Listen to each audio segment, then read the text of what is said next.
Selamat pagi, saudaraku yang kekasih, di mana saja saudara berada.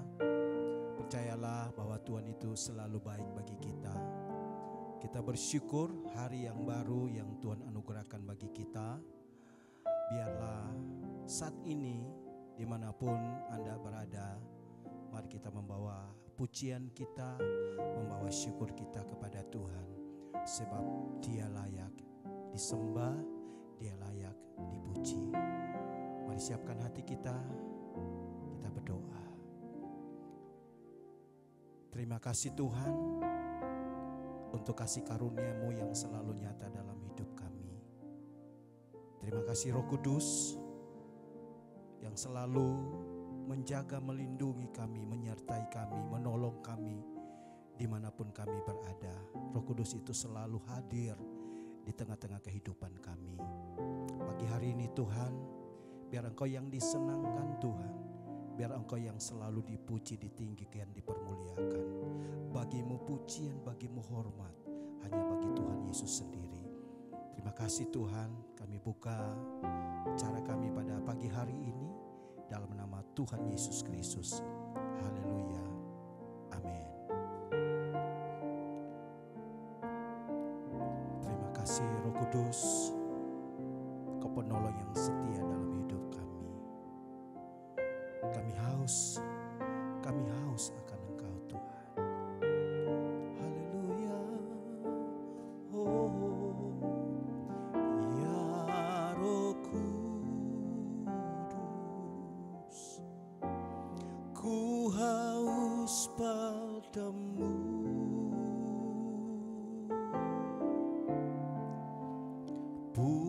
Puaskan sekarang kerinduanku. Oh, ya Roh Kudus, Kau menuntunku.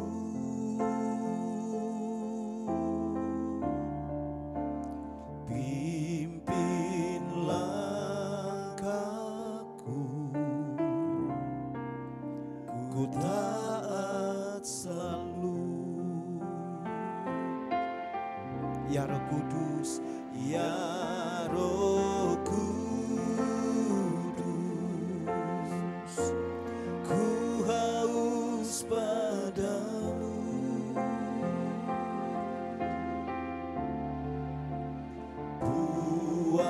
Puaskan sekarang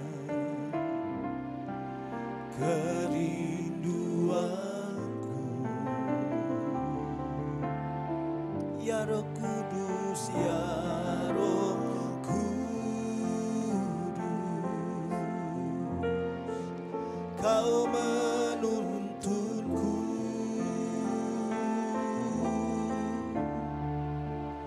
Pimpin langkahku, ku taat selalu.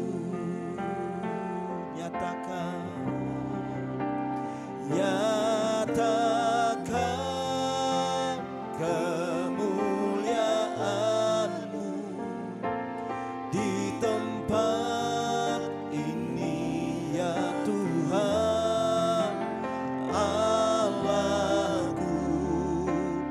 Beriku belas kasihan-Mu. Oh, bangkitkan Roh-Mu di dalamku. Nyatakan kuasa nama-Mu. Yesuslah Tuhan. Yesuslah Tuhan. Yesuslah Tuhan bagi semua bangsa.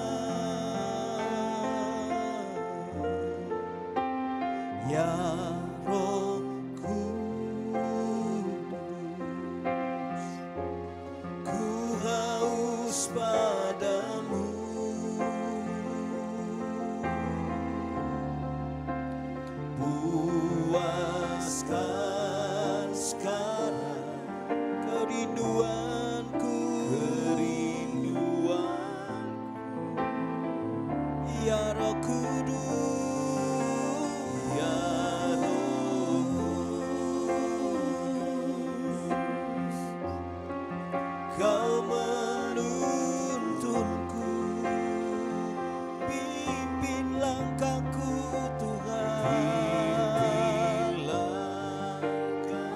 ku taat selalu, ku taat selalu, nyatakan kemuliaan, nyatakan kemuliaan, amin Tuhan, di tempat ini ya Tuhan, Allahku, beriku belas kasihan-Mu, bangkitkan roh-Mu Tuhan, roh-Mu di dalamku, nyatakan kuasa nama-Mu. Yesus, Yesuslah Tuhan, Yesuslah Tuhan, Yesuslah Tuhan, Yesuslah Tuhan, Yesuslah Tuhan, bagi semua bangsa, nyatakan kemuliaan, nyatakan kemuliaan-Mu di tempat ini ya Tuhan, Allahku, beriku belas kasihan-Mu, bangkitkan roh-Mu Tuhan,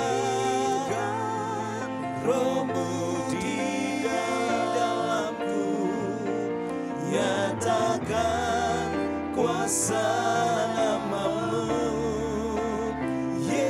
Yesuslah Tuhan, Yesuslah Tuhan, Yesuslah, panggil namanya,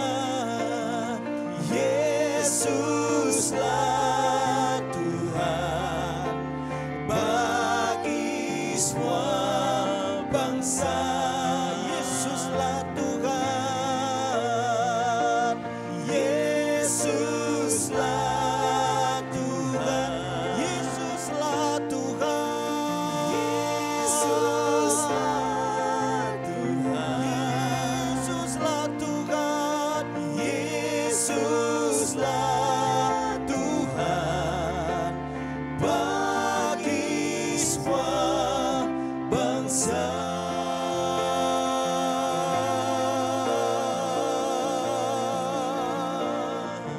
Mari sembah Dia.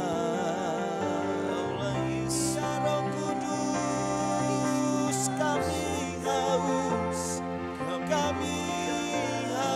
akan Engkau. Roh Kudus, kami butuh Engkau. Roh Kudus, Kau penolong, Kau penghibur dalam hidup kami. Ya Roh Kudus,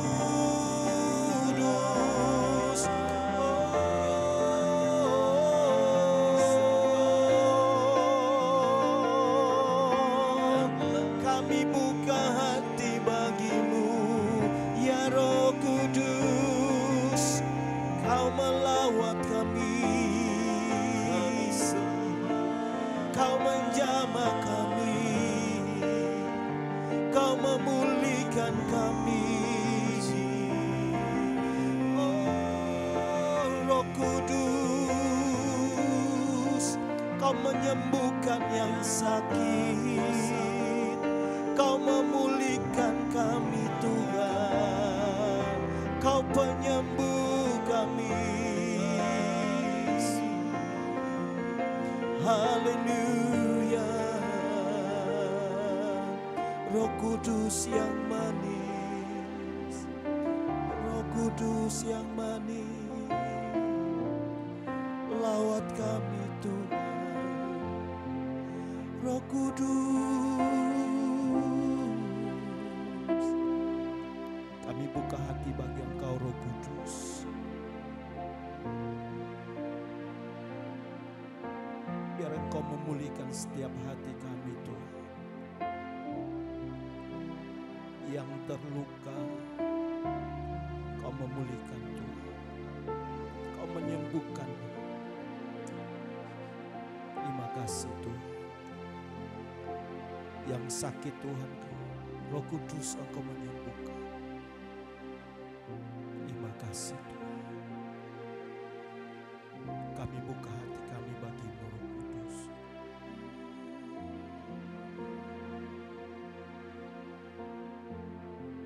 Buka tangan kita di hadapan Tuhan. Haleluya. Ku buka hati untuk Roh-Mu Tuhan. Ku buka hati menyembah-Mu Yesus. Jamahlah kami, penuhi kami dengan kuasa Allah Maha Tinggi. Angkat tangan kita, katakan, ku buka hati untuk Roh-Mu Tuhan. Ku buka hati menyembah-Mu Yesus. Jamahlah kami, penuhi dengan kuasa Allah Maha Tinggi. Oh, ku buka hati untuk Roh-Mu Tuhan.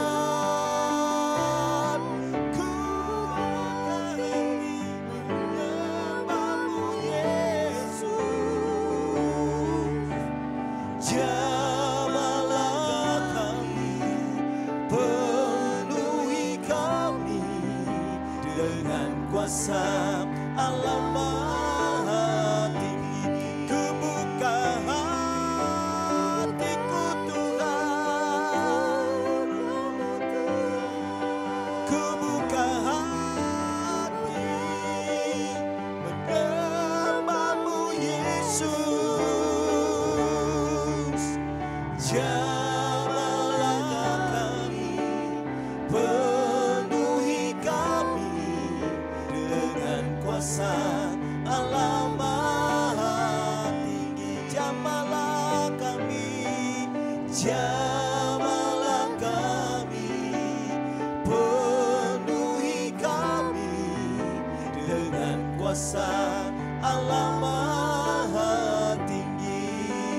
Jamah kami Tuhan, jamahlah kami, penuhi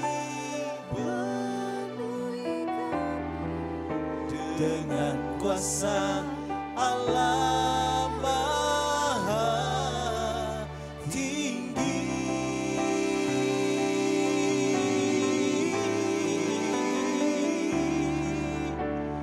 Terima kasih.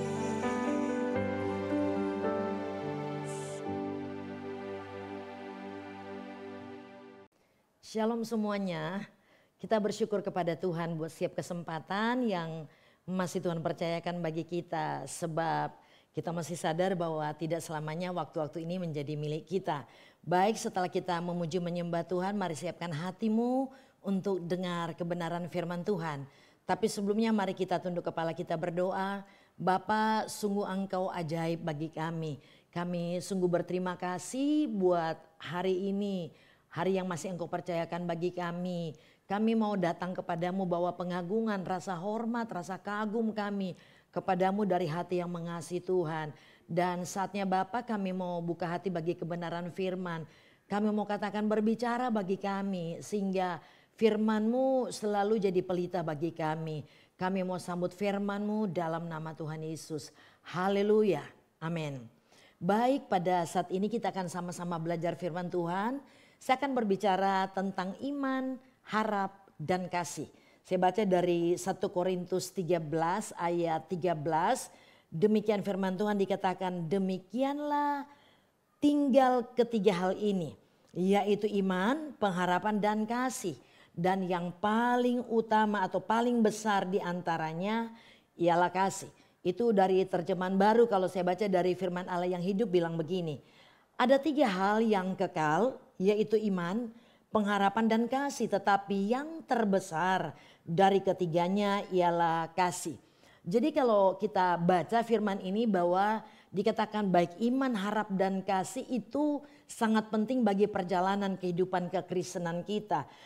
Seolah-olah kita bagi berbicara begini, tanpa ini iman, harap dan kasih, kekristenan kita tidak ada artinya. Nah, mari kita lihat karena 3 hal ini yaitu iman, harap dan kasih begitu penting tanpa kita sadari pada hari-hari ini iblis merusak apa yang penting dalam hidup kita. Coba kita lihat apa itu iman dalam Ibrani 11 ayat 1 itu bicara tentang iman dan harap, dikatakan begini. Iman adalah dasar dari segala sesuatu yang kita harapkan dan bukti dari segala sesuatu yang tidak kita lihat. Iman adalah dasar, makanya saya bilang tadi, tanpa kita sadari karena iman adalah dasar, maka iblis datang merusak apa yang menjadi dasar di dalam kehidupan kita, yaitu iman. Dengan cara apa iblis merusak dasar atau iman? Dengan cara dia mulai taruh di dalam kita untuk malas baca firman, malas berdoa, malas bersekutu. Iblis taruh di hati kita dan kita tidak merasa bahwa sebetulnya iblis lagi menghancurkan iman kita. Kenapa iblis rusak dasar itu adalah iman? Dikatakan begini, iman itu timbul dari pendengaran. Pendengaran akan firman Kristus. Jadi kalau sampai di titik kita sudah malas baca firman, kita sudah malas dengarkan firman, itu artinya dasar kita yaitu iman sementara dirusakkan oleh musuh. Makanya yang terjadi, coba kita lihat. Kita dipercayakan waktu 1 kali 24 jam. Berapa banyak waktu kita pakai untuk merenungkan firman. Kadang-kala kita bilang kita sibuk, kita tidak punya waktu. Kita sibuk dengan segala sesuatu, kita tidak sadar bahwa iblis sementara curi waktu-waktu kita. Supaya kita tidak punya waktu untuk baca firman. Dan ketika kita tidak punya waktu baca firman bersekutu, dasar kita sementara dihancurkan oleh musuh. Coba kita lihat dalam Mazmur 11 ayat 3 bilang begini. Apabila dasar-dasar dihancurkan, apakah yang dapat dibuat oleh orang benar itu? Dasar-dasar dihancurkan, apa yang dapat dibuat? Kita bilang kita orang benar, tapi dasar, fondasi iman kita sudah hancur sehingga orang benar tidak bisa lihat kuasa Allah lagi. Orang benar tidak alami kuasa Allah. Kenapa? Karena dasarnya sudah hancur, yaitu iman. Dengan cara apa? Kita malas baca firman. Makanya pastikan bangkitkan kembali kerinduan akan Tuhan. Kita tetap semangat berkobar-kobar untuk apa? Bersekutu dengan Tuhan lewat baca firman, lewat doa. Itu akan membangkitkan iman dan harap kita kepada Tuhan. Coba kita belajar satu ayat dalam Roma 4 ayat yang ke-18. Kita akan temukan ayat ini bahwa iman dan harap merupakan satu mata rantai yang tidak dapat dipisahkan. Dikatakan ini, sebab sekalipun tidak ada dasar untuk berharap, namun Abraham tetap berharap juga dan percaya bahwa ia akan menjadi bapa banyak bangsa menurut yang telah difirmankannya. Demikianlah banyaknya nanti keturunanmu. Jadi Abraham ini dikatakan bapa segala orang yang beriman. Karena dia beriman, jadi dia berharap sekalipun dikatakan tidak ada dasar. Sekali lagi saya mau katakan, Abraham bapa segala orang beriman. Karena dia bapa segala orang beriman, apapun yang difirmankan Allah, sekalipun tidak punya dasar, tapi dia berharap. Kenapa? Dia miliki iman.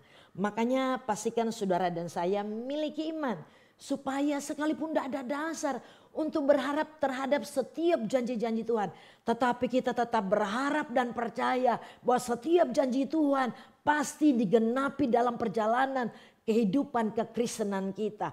Kita tidak menjadi orang benar yang dasarnya sudah hancur sampai kita tidak jalan dalam kuasa Allah, kita tidak lihat mujizat Allah, tapi pastikan bahwa dasar itu semakin hari semakin kuat sehingga pengharapan kita di dalam Tuhan tidak pernah tergeserkan, tidak pernah tergoyahkan sampai kita melihat janji itu digenapi bagi kita dan bagi keturunan kita. Yang berikut kita akan bicara tentang kasih.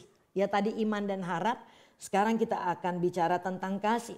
Sadarkah kita bahwa kasih itu selalu berbicara tentang memberi? Ya, makanya Alkitab katakan dalam Injil Yohanes 3 ayat yang ke-16 ketika Yesus katakan, karena begitu besar kasih Allah akan dunia ini sehingga ya dikatakan dia berikan anaknya yang tunggal supaya barang siapa yang percaya kepadanya tidak binasa melainkan beroleh hidup yang kekal. Jadi ketika Allah berbicara tentang dia mengasihi isi dunia ini, Alkitab bicara dia tidak menyayangkan anaknya yang tunggal. Bahkan dia berikan itu untuk membuktikan bahwa dia mengasihi isi dunia. Jadi kasih selalu berbicara tentang apa yang dapat kita berikan kepada orang yang kita kasihi. Nah, bagaimana kalau Allah sudah buktikan kasihnya kepada kita? Yang jadi pertanyaan begini. Bagaimana kita buktikan kasih kita kepada Allah? Ya. Kalau dia sudah lebih dahulu mengasihi kita, bagaimana kita harus buktikan kasih kita kepada Allah? Allah tidak minta begini, untuk buktikan kasih kita kepadanya, kita pun harus mati seperti Yesus. Tidak. Tapi yang dia minta sebagai bukti kita mengasihi dia. Coba kita lihat dalam Injil Yohanes 14 ayat yang ke-15 bilang begini. Jikalau kamu mengasihi aku, kamu akan menuruti segala perintahku. Yang Tuhan minta tidak banyak, tidak berat, tidak seperti yang sudah dia lakukan bagi engkau dan saya, mengorbankan dirinya mati bagi engkau dan saya. Tapi yang Tuhan minta ketika dia bilang dia mengasihi kita, dia korbankan nyawanya, dan dia minta ketika kita mau buktikan kasih kita kepada Allah. Dia cuma minta apa, saudara? Dia katakan kamu saling mengasihi Allah dengan cara menuruti segala perintah Allah. Oleh sebab itu pastikan hari-hari ini ya buktikan kita adalah orang yang taat, mau melakukan segala perintah Allah. Jangan bilang begini, saya sudah suka lakukan tapi perintah Allah kan sukar, kita tidak mampu. Saya mau bilang Tuhan tahu engkau dan saya tidak mampu melakukan perintah Allah dengan kekuatan dan kesanggupan kita. Makanya sebelum dia terangkat ke surga, dia sudah kasih Roh Kudus sebagai penolong. Roh Kudus dalam kita akan memampukan kita melakukan perintah Allah. Yang Tuhan cari bukan orang yang mampu lakukan perintah Allah, tapi orang yang mau kerjasama dengan Roh Kudus untuk setuju dengan apa yang Tuhan mau dan kita lakukan pada angkatan kita. Ya. Nah, mari kita lihat apa sih perintah Allah? Apa perintah Allah bagi kita? Injil Yohanes 15 ayat 12 bilang begini. Inilah perintahku, yaitu supaya kamu saling mengasihi seperti aku telah mengasihi kamu. Jadi perintah Allah dibilang begini, saling mengasihi itu perintah Allah. Lalu standarnya kita saling mengasihi dikatakan sama seperti aku telah mengasihi kamu, demikianlah kamu harus saling mengasihi. Jadi standar kita mengasihi sesama, Alkitab bilang sama seperti Allah mengasihi engkau dan saya. Coba kita renungkan bagaimana cara Allah mengasihi kita. Apakah Allah pernah perhitungkan pelanggaran dan dosa kita? Apakah ketika kita datang kepadanya, ya kita ngaku dosa kita, pernahkah Allah bilang dosamu terlalu banyak, aku tidak mau lagi mengampuni? Sama sekali tidak. Yang Bapa bilang ya dosa kita merah seperti kermisi ketika datang akan jadi putih seperti salju. Bagaimana dia mengasihi kita tanpa batas. Berulang-ulang kali kita jatuh bangun dalam dosa. Tapi ketika kita datang kepadanya mengaku dosa. 1 Yohanes 1 ayat 9 bilang dia setia dan adil. Dia bukan cuma mengampuni tapi dia menyucikan dan menguduskan kita. Supaya begini, kita tetap layak di hadapan Tuhan. Oleh sebab itu pada saat ini ingat iman, harap dan kasih. Dikatakan ini tinggal ketiga hal ini yang bersifat kekal. Biar kita miliki iman supaya pengharapan kita kepada Tuhan ya tidak akan pernah pudar. Sekalipun dalam situasi seperti apa kita bilang kita tetap berharap kepada Tuhan. Lalu kasih kita kepada Tuhan yang harus kita buktikan dengan mengasihi sesama, standarnya sama seperti Kristus mengasihi kita. Dia terima kita apa adanya. Ya, dia tidak pernah menolak kita. Biar itu juga kita lakukan dalam perjalanan kehidupan kita. Orang yang bersalah kepada kita lepaskan ke pengampunan, kita terima orang lain apa adanya. Sebab kita sadar kita juga bukan orang yang sempurna. Alkitab katakan tinggal ketiga hal ini, yaitu iman, harap, dan kasih. Baik, kita akan berdoa. Setelah kita terima kebenaran, kita tunduk kepala. Bapa, terima kasih. Buat hari ini pelajaran tentang iman, harap, dan kasih sudah kami terima. Roh Kudus terus berbicara bagi kami tentang ini Tuhan. Supaya di waktu-waktu yang sukar iman kami tidak akan pernah goyah. Sehingga pengharapan kami tetap kepada satu pribadi yang namanya Yesus Kristus yang tidak pernah mengecewakan kami.